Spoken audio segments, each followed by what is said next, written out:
নমস্কার বন্ধুরা, আমি আজকে চিংড়ি মাছ দিয়ে উচ্ছে ভাজি করব। সবাই তো উচ্ছে ভাজি করে খান, একবার এরকম করে ভাজি করে খেয়ে দেখবেন, খেয়ে তারপর আমাকে কমেন্টে জানাবেন। দেবো পেঁয়াজ কুচি, একটু পেঁয়াজটা বেশি লাগে।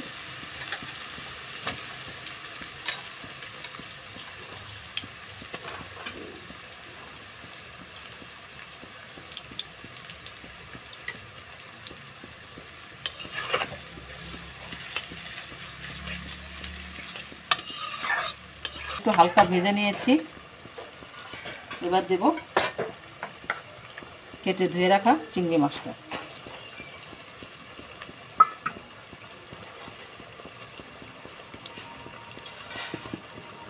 আর দেবো একটু হলুদ।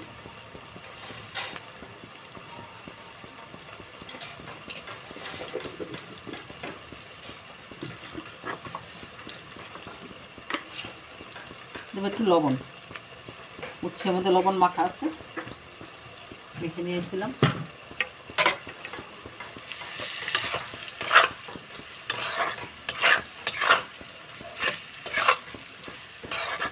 এবার দেবো কেটে ধুয়ে রাখা উচ্ছেটা, একটু লবণ মাখিয়ে চিপে নিয়েছি।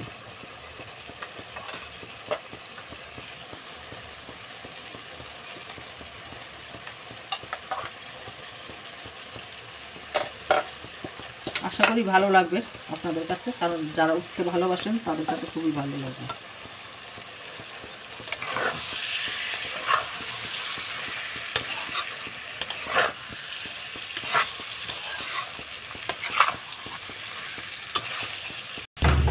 উচ্ছে ভাজিটা হয়ে গেছে বন্ধুরা, এরকম আদা কাঁচা ভাজা হবে, খেতে ভালো লাগবে। এবার নামাই নিয়ে দেখাচ্ছি। চিংড়ি মাছ দিয়ে উচ্ছে ভাজি হয়ে গেছে বন্ধুরা, হয়ে গেছে, নামাই নিয়ে এসেছি। যদি ভালো লাগে লাইক, কমেন্ট, শেয়ার এবং সাবস্ক্রাইবার করবেন। আমার একটা ফেসবুক পেজ আছে, পেজটা একটু ফলো করে আমার পাশে থাকবেন।